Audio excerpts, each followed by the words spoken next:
yes, there's an S on my chest. Miss Spivey is the best, and I can't take credit, I just happen to be blessed. I got a message to share, listen if you dare. Don't follow the shadows, look up and see clear. I swear it's like Plato's allegory of the cave. How can I free people who choose to be slaves? I try until they put me in the grave. I promise the world I save, the world I save.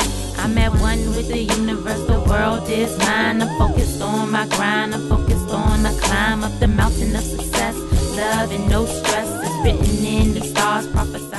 Hello, thank you for tuning in to the Rising Spivey Show. Okay, you should know who I am by now. After all, I have been broadcasting for over 2 years now.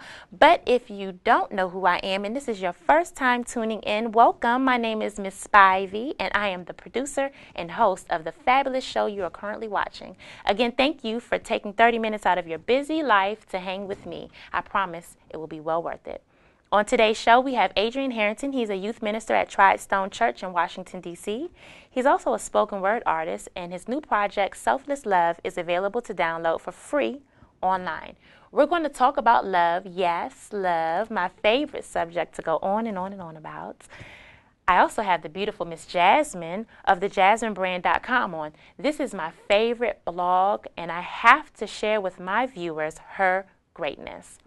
Before we get to that, why is this show called The Rising Spivey Show and not the Chanel Spivey Show? Because when I started, I knew I had a lot of growth to do.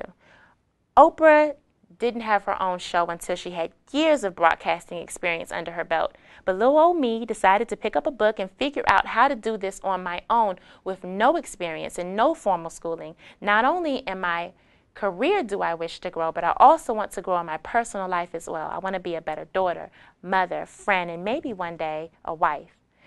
I want to be a better citizen, neighbor, businesswoman, everything. That's why this show is Rising Spivey, because you are witnessing my rise. And if you follow the show, you can rise with me. I cover topics that uplift and inspire, and I want to motivate my audience to do great things too. We'll grow and rise together.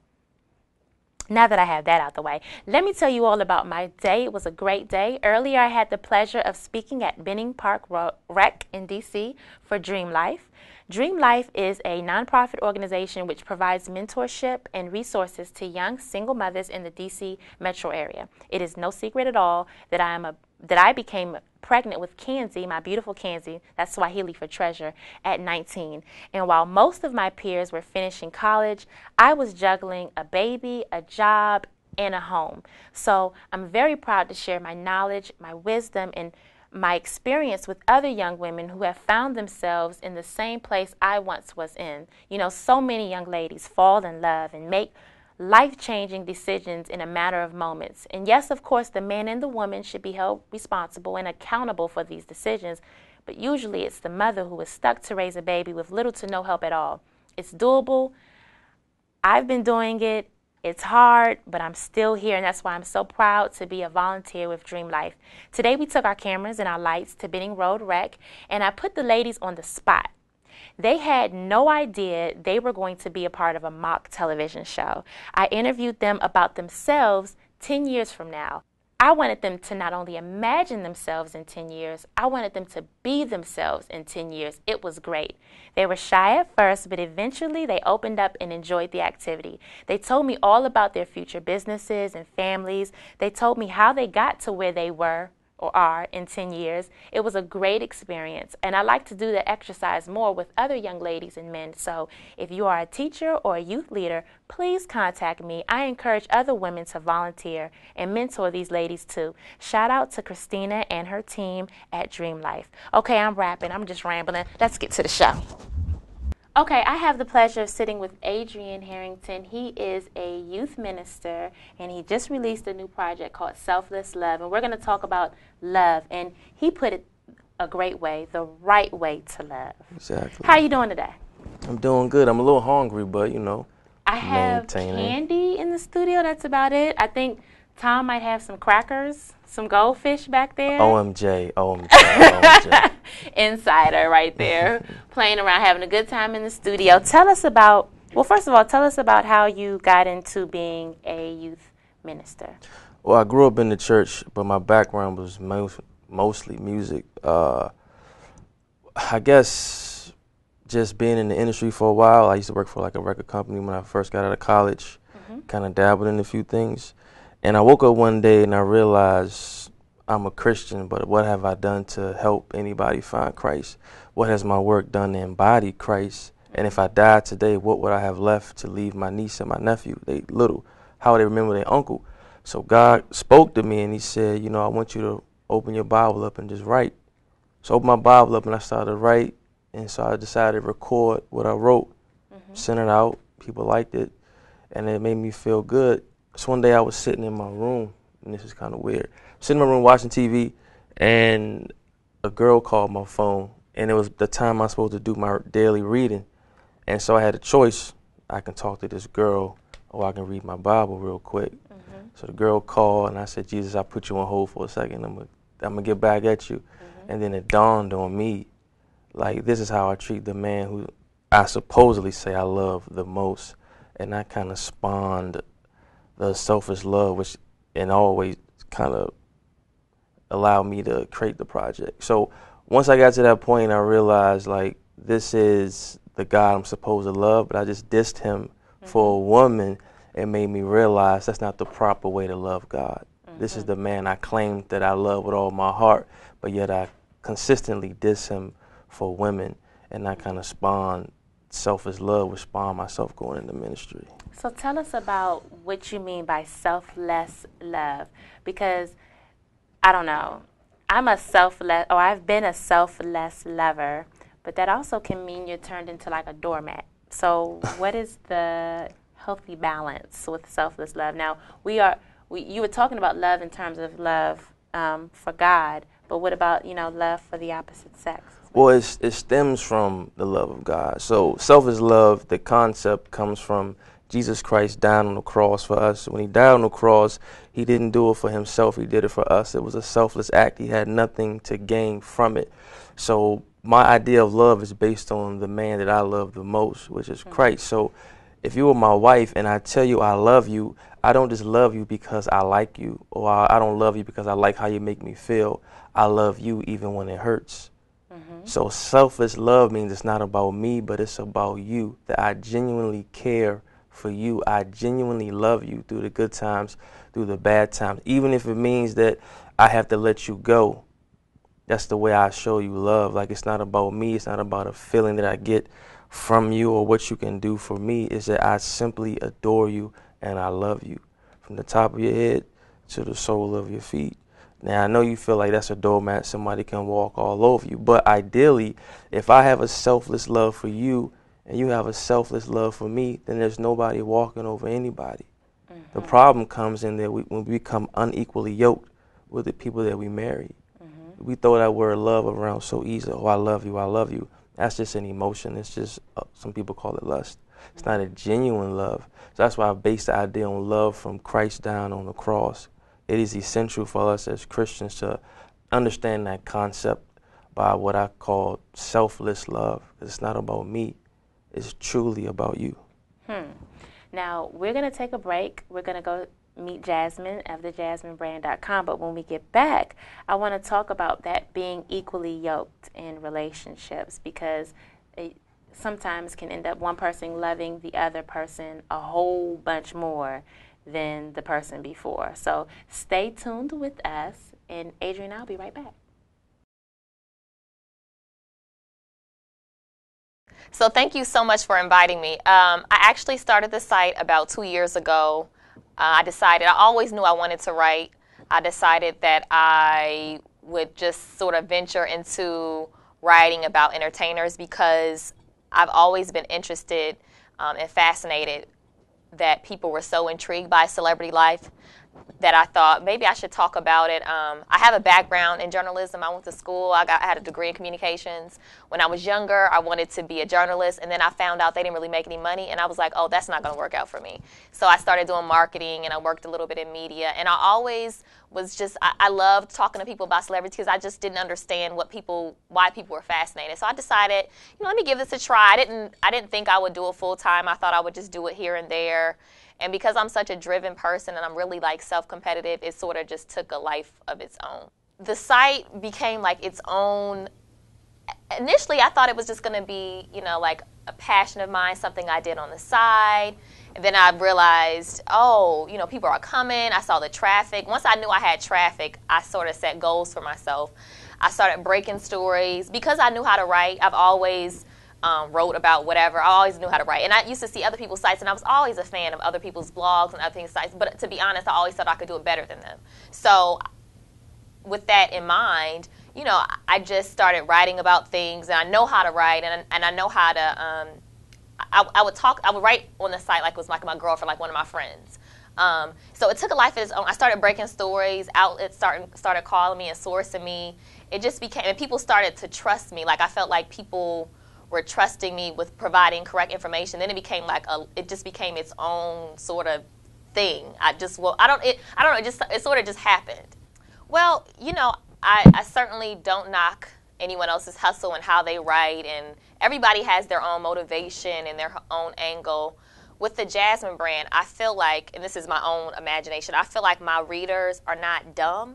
I feel like they're educated women and educated people, and like that they want to know. Like I always source people, you know, I always try to check and figure. I'll make a phone call myself. People call me information. I just feel like, you know, I feel like people aren't dumb, and the kind of reader I attract just happens to want to know the truth.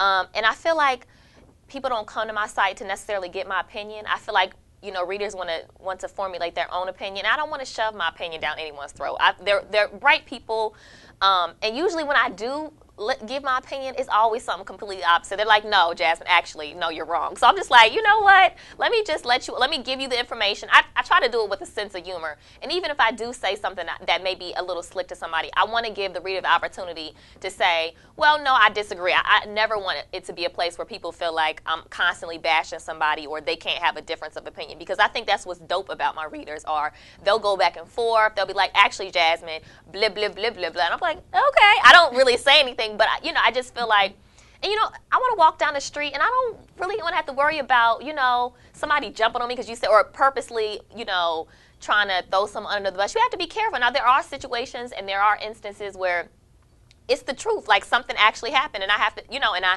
have to report that. And I give them the opportunity to contact me, reach out. And you know, now that people know who I am a little bit more, it's just like, it's not like I'm not accessible. You know, I'm not a trendy girl. Number one, it's too expensive.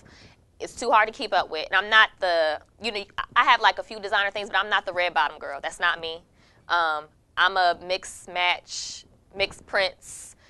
I'm the only girl on the carpet. I've done the Grammy, you know, not to brag, but I've done like the Grammys, BET Award Honors, sneaker. Like I'll have like some dope sneakers on, a poodle skirt, or you know, something ridiculous. But I just feel like, you know, whatever. Like, you know, the least I should be able to do is wear what I want to wear.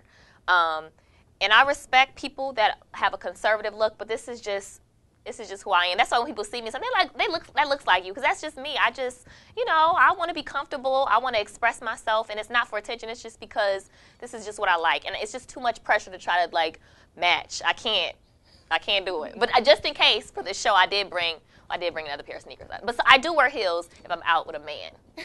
Yeah, out with a man. Then you know, I'll kind of whatever. But even still, I'm wearing like a tutu or something. So I don't really have a favorite person. I have memorable people. Waka Flocka was the first rapper, and I won't say that was my favorite. That was the first rapper I interviewed, and he actually like rolled a joint and like smoked it while I was interviewing him. So that was a little different. Robert Townsend, this is random, but he's always nice when I see him. Like some of the people that you don't hear about all the time that are behind the scenes, Tatiana Ali is so sweet. Shanice is sweet. The reality stars are cool. They're a little distant. Shaka Khan says whatever the hell she wants to say, and you know, she's nice. I just interviewed her a few times when I was in New Orleans. I get a chance to meet a lot of cool people. I'm always intimidated by Marsha Ambrosius. Always. Why is that? I don't know. I think it's the accent. I was just telling my mom, like, and I interview. I should put it up. I choked. I always choke when I interview. I'm just like, she just intimidates me. So, Robin Thicke was really cool. He like smoked a cigarette and blew it in my face when I was interviewing him. Martin Lawrence is kind of cool. But I mean, they're all pretty. Rick Ross is really like, he's one of those people, like if you're a woman, he's very like, you look beautiful. It doesn't matter. Like he's just like one of those, it reminds you like a Southern kind of guy. They're all pretty pleasant. I mean, some people are not so as enjoyable. Like, they don't really like doing the media, so they seem Okay, tell us who. Wale. He never, and I don't, maybe it's me. I think he has to know you and have a relationship with you to feel like he'll do the interview with you. I've interviewed him a number of times, and he's always like, you know, I just think he doesn't like doing media. I don't take it personal, but then it's just like, I have a picture, I'm just like, with him like that, you know, like, it's just like pulling, there are certain people, especially rappers, it's like pulling teeth. Like, I need to smoke a J and like have a cocktail in order for you to open up. Stay tuned for more from thejasminebrand.com.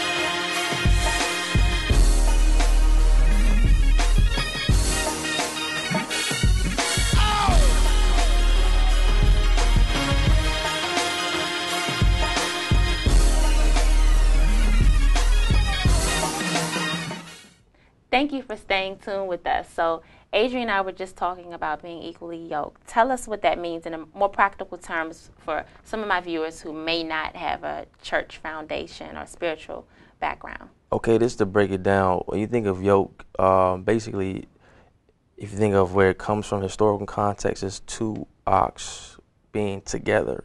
The yoke is them being together, so if they're unequally yoked, it's going to be off balance. So if you want to get it into a practical term, let's just say if you and I were married, and I'll be proud to be your husband. That's the second time he's mentioned us being married. I'm throwing hints. Is he flirting with throwing hints, slight flirt. If you are an introverted person and I'm an extroverted person, we might have some conflict in our marriage. You like to go out all the time. I like to stay inside all the time. You know, how can we be together if we're constantly going in separate directions? If I like to live in North Carolina and you had a dream of being an actress, which would mean you have to be in New York or LA, like how could that work? Like, how would it work? If I don't like to argue and you love to argue, you know, how can it work? If I'm a dreamer and you're more of a X and O kind of strategic person, how could it work? A lot of couples I find do not take the time to get to know their spouses and to really know them and to truly love them. So they go into that like stage. And the like stage, you know, you don't always think about the X's and O's or the Y's and the Z's in the relationship that will cause you to become unequally yoked. You don't notice that, hey, you know what, I want to stay in North Carolina. I totally missed the fact that she wants to be an actor. She wants to move to California. So we get married, and then it doesn't work out, and then we wonder why. Or you can have situations that, like I said before, what I've come in conflict with is a lot of women like to nag. I hate to throw it out there that way. I beg his pardon. Women do like to nag.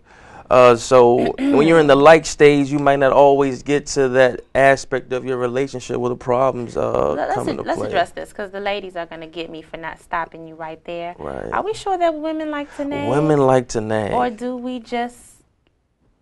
What does nagging mean? To me, nagging is just like keeping something going unnecessarily. Yeah, you won't let it go. Okay. You won't and I think it comes from that we see the world differently. Okay. Like most guys, there's a problem, here's the solution.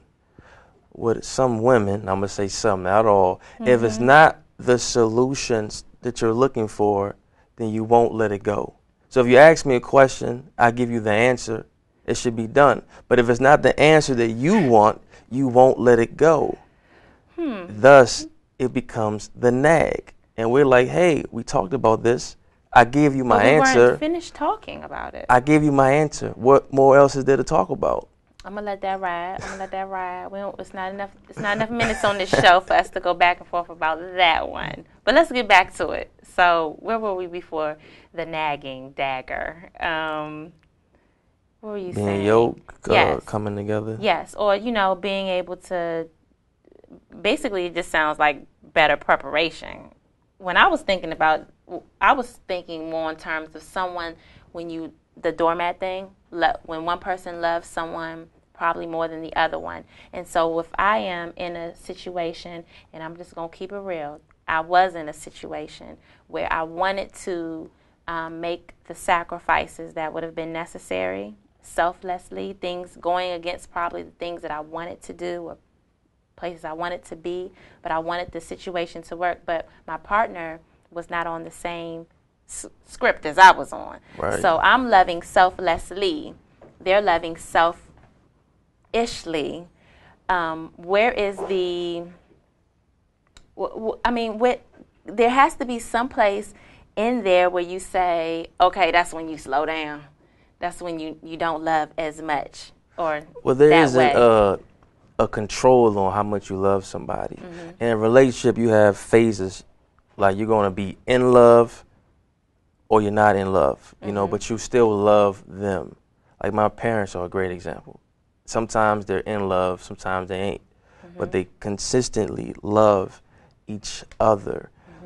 The selfless love comes into play in the terms of you have a real love for this individual. Sometimes we confuse the two. In a relationship, you have to go through the process of becoming friends first, which I believe, because that's, you get to know me for me, I get to know you for you, and I love the good and the bad. I think a lot of times in relationships, and we confuse love, is because we don't take the time out to really get to know one another. We rush it, especially when you involve sex. Messes your emotions all up, and you start feeling things that aren't really real, and you start missing the signs. You said involving sex, so you think that you should wait till marriage? I think that you should wait till you get married, and it's not because of just diseases and early pregnancy, but sex definitely complicates everything. That's why you see a lot of women upset real fast, and you guys get emotional real fast, and guys, we don't. I'm trying. But it essentially is the truth, It because is the truth. we are physical creatures. We see, we react. You guys tend to be more emotional. So when you open yourself up to us, typically, not all the time, is because you have these feelings for us. When it us, you can just be another girl. But we're going to tell you that you're more, because that's what we're after. If that's what we're after. You know what? I got to write this down, because we're going to go to break, and we have got to pick up from right there. I'm not saying I do those things personally, me just knowing. I understand, but you're right, and I do want to finish that. But first, we got to get back to Miss Jasmine Brand, because I had some questions to ask her about some of my favorite celebrity couples and the perks of being a blogger. So stay tuned, and we're going to get back to this in a second. Do I think Kim Kardashian and Kanye West are real? Absolutely. I absolutely think they're real. I'm the naive girl all the time anyway. I'm always like, no, I can't believe that happened. And my friends are like, are you serious? Like, you right about this. I'm like, no. I absolutely think they are a couple. I think he is in love with her. I think she really I would like Kanye too. Kim is an attractive girl. I don't know, like, I've never interviewed her. I don't know how her personality is, but I think they're attractive. They seem fun. Kanye seems like he learned from Amber, like, his lessons of how to treat her better. I absolutely, may I just say something? I was telling a friend of mine who was like bashing Kim Kardashian, and I was like, you know what? I've almost done everything that Kim Kardashian has done. Like, every mistake, I just haven't been married. I know a lot of my girlfriends and women have maybe not made a sex tape. Maybe they sent a picture, or, I fell in love with the wrong guy. I've told my girlfriends, you haven't lived until you fell in love with the wrong guy. I've absolutely done that. I haven't been married a few times. I haven't had a camera in my face, and I haven't had a mom bright enough to pimp me out like that, if that's what you want to call it. But I absolutely, long story short, I do think they're real. Yeah, I would like Kanye. Why wouldn't she? Let me see. What do I think about Blue Ivy? I think it's a bit much. I think that, she has parents that are in the spotlight. Her mom, I think it's a bit much. I don't know what's going to happen. Beyonce may remove herself because it's too much for her child. I don't know how you can grow up normal at all. Like, even when if you try, I just don't know how you can grow up normal in that sort of environment. So one of the best things, not the best thing, but a great sort of incentive about being down at Essence Music Festival and being on the press junket is they have sponsors, and they really take care of you. They gave us gifts. It was literally like a little Christmas. So you come back to your room literally, and there would be like a present, So Coca-Cola got us Kindles. I never had a Kindle before. Verizon got us cell phones. Hennessy was one of the, one of the sponsors. We had like a few bottles of Hennessy. So it was a really nice gesture. Ford got us bags.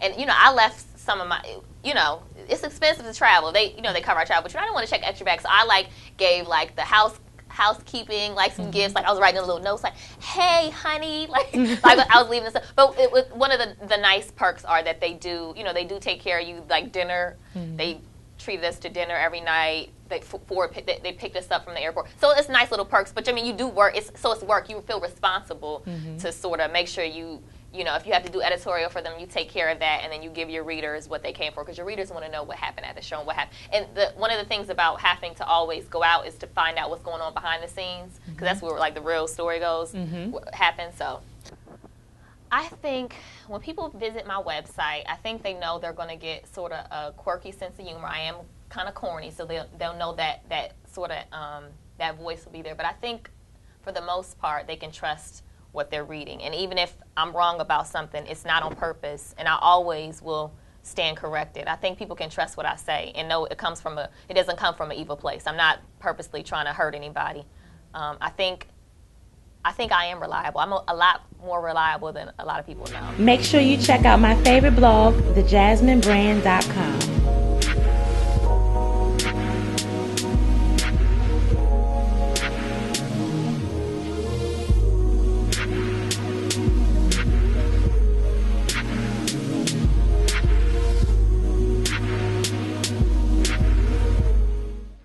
Thanks for staying tuned. I'm here in the studio with Adrian, and we are... I'm just going to be honest. I had to get up and get a drink of water. I wish that you all could see some of the conversation during the break, because I was in my feelings. Because, you know, before we left, Adrian was talking about women being more emotional and men physical, and I was like, that's sexism. It's not really like that, and it's not a fair assessment. And then he's talked about women... or men buying what women are selling. So let's start from there. Okay, so men are chasers, so we're the consumers, right? So when we meet a woman, we figure out, well, what's her angle, what's she selling? Because whatever she's selling, if I'm interested, that's what I'm going to buy. Some women sell sex because they think that's what every man wants. So when you sell it to me and I buy it and you try to sell me something else, I'm like, I don't want that. I want the sex. Okay. That's what you were selling me. That's what I bought. Okay. So women get in their feelings after sex sometimes because they want more, whereas men, not all men, we were saying some, will be like, no, that's not what I came here for. You offered me sex. I bought that. That's all I want from you. Now the next woman may sell me something more, and I like that, so that's what I'm buying. So that's what I meant by that. I mean, and that makes good sense. That I can't argue with that point at all. I think I just wasn't happy with the idea of women being labeled as emotional when I think everybody is emotional. Everybody wants love. We are emotional, but for most men, and I say most, is that we don't have to always be emotionally connected to a woman to have sex with them. We can just see a woman, and that's enough. Some women are like that as well. True. That's why I always say some and not all. But, okay. Well, I ain't going to argue with that one now. See? I'm going to let it ride, ladies. I'm going to let it ride. There's a big difference in what I'm saying. We're talking about secular men. Right. If you look at a man from a Christian perspective, then you have to negate everything out. And that's what selfless love comes into play. So regardless of what I'm feeling on the inside, there's a God in me that will require me to love you more than I love myself. I.e. when Christ died on the cross. It's a selfless act. So when I'm in a relationship, when I get married to my wife and I tell her that I love you, it means that I love you more than I love me. I love you more than I love me who wants to cheat on you. I love you more than I love me. That's what the selfless comes into play. It's I love you enough that I can cut the football game off and listen to you. I love you more than I love my desire to hang out with my friends every night and not spend time with my kids. That's the selfless act. It's me denying myself things that I would like to do because I love you more. And essentially, if we're both doing it, then we'll have an equally yoked relationship. Wow. I don't think I could have rapped any better than that. The conversation continues. We're out of time for television, but you can stick around with us a little bit longer for online. Let's get back.